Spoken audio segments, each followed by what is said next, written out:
and welcome to another episode of the Farr Show, where I am Damon Farr, and tonight we're talking about the films of the year. And I know this is a bit late, like I said in the Aquaman video, I think it was. I said that, I was going to be doing these later, a little bit later this time, because there was a lot of movies this year, and I wanted to watch a lot. Total, I watched 31 new movies, and when I say new movies, I mean that came out this year. Also, I forgot this was here, so that's awkward. 31 new movies. We're going to start with the bad and move to the good. So, we're going to go, like, top 5 worst, I think, and then top 5 best, I think, is the way to go. So, let's just start talking about it here. So, let's go with the worst.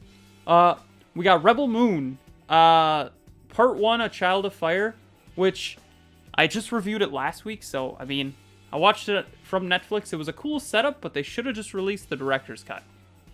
Is my big takeaway once again.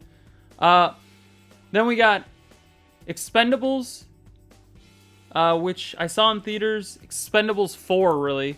I saw it in theaters. These are all Fs, by the way. Actually, all these movies that I'm going here are Fs. Anything above is actually FA or better, but Expendables was terrible. I mean, it was boring, nothing great. I did like 50 Cent being in it, ironically enough. It makes me want to get 50 Cent Blood on the Sand, that video game, a little bit more. But other than that, not really worth anything. The Flash, saw it in theaters. I mean, Batfleck was in it. Michael Keaton was in it. George Clooney was in it. The only thing I think this movie does really well, honestly, I think is the fact that Michael Keaton, when he's trying to explain how multiverses happen, I like how he explains it with spaghetti noodles. I thought that was kind of unique. Spider-Verse gave canon events, The Flash gave spaghetti noodles.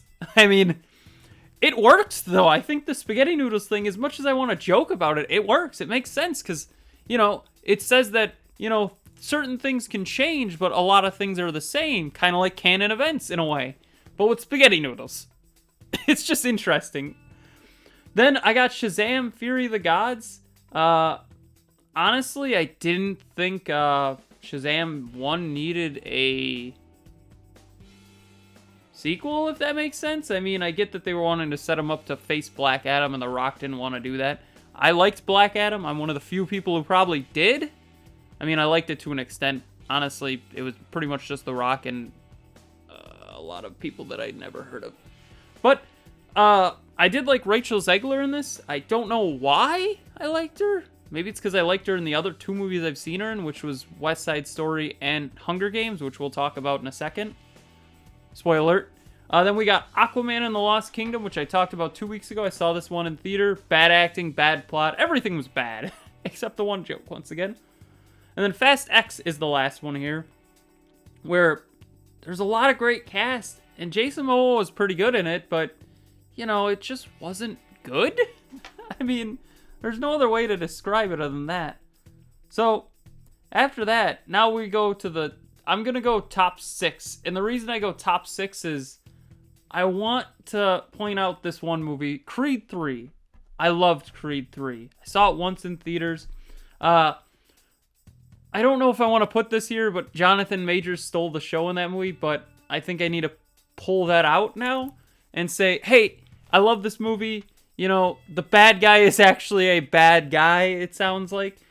I do think they need to make another 1 or 2 more. I think they should go to Creed 4 and Creed 5 at least. And, maybe retire the gloves for everybody. At least make a Creed 4, please. Make it where he, retires and is done, actually done. We don't need any more Rocky or Creed films, as much as I like Rocky and Creed. I mean, if you haven't gathered, Rocky, the first movie, is my favorite movie of all time. So, I'm happy that they continued it. We didn't need Rocky 5, so I take Rocky 5 out automatically. So, there's 4. Balboa I watch once in a while, and then you got Creed. So, I think you need 1 more to make it 10, or make it 9, actually. But that's just me. We once again forget Rocky 5. So, I think that movie was great. Then we got John Wick Chapter 4. Also an FARR. A tad bit long, but was it the best action of the series? I don't actually know. I'm hoping you tell me. Then we're getting into the top 4 here, where we got Oppenheimer. I give this one an Farr. This one was in theaters. Is Cillian Murphy getting a Best Actor nomination? I think so. I think this is the movie that he gets at least nominated. I don't know if he's going to win, but I think he's going to get nominated for sure. The cast is also stacked. I think there's a bunch of people that could get Best Supporting Actor nominations or Best Supporting Actress nominations. I mean, let's be real. The only real supporting actress other than Florence Pugh is Emily Blunt, and I don't know if she's going to get nominated. I liked her, but she kind of is just there, if that makes sense. She didn't steal the show, or she didn't really do anything extraordinary, so I don't know. We'll see. Then we got Anyone But You, which I just reviewed last week, I think it was? 2 weeks ago. 2 weeks ago. Where Anyone But You, the chemistry was great between the leads. I pre-ordered it, like I said in the video. I will watch it again and again. This could be a movie that I watch yearly. I don't know if maybe it's that good, but I enjoy watching a good rom-com once in a while. You know, a good one really makes me happy. So if you like rom-coms, tell me your favorites in the comments below. Then we got Barbie, which I think is just a bit better than Oppenheimer. And I think it's just because Barbie gave me an existential crisis, which is really weird. I just wondered what I was doing with my life after seeing it. And then Oppenheimer didn't help because I saw Barbie and then Oppenheimer. I don't know, man. Ryan Gosling, Best Supporting Actor or Best Actor, please nominate him. And then Margot Robbie, Best Actress. I think she should get nominated. I don't think she's going to win. I think the lady from Killers of the Flower Moon is going to win that, but that's just me. Then we got my favorite film of the year. It should come as no surprise. I saw it 5 times. 4 in theaters and 1 in IMAX. Spider-Man Across the Spider-Verse. This is the best animated film I've ever seen. Don't get me wrong. I don't like that it ended in a cliffhanger. But at the same time, it doesn't feel like a part 1 and part 2 situation, which I like. Because a lot of movies, they do a part 1 and part 2 and it just cuts and ends. This one, well, it ends and there's cliffhanger and there's threads that need to be finished.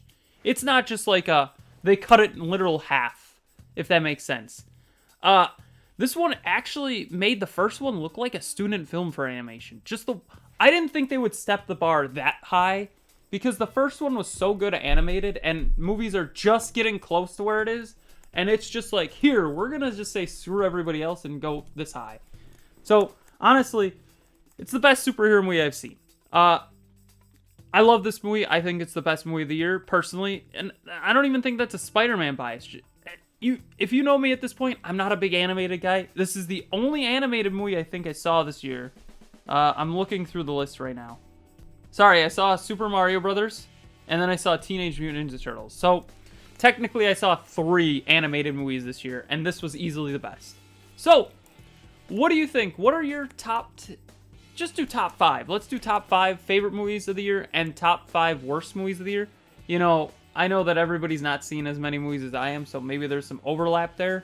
You know, where you have a top 3 and then 3 worst or something. Tell me in the comments below, what are your favorite movies of the year? Just do that. Or what's the worst movie you've seen this year? Don't forget to like, share, comment, subscribe, hit that bell icon, and have a far off night.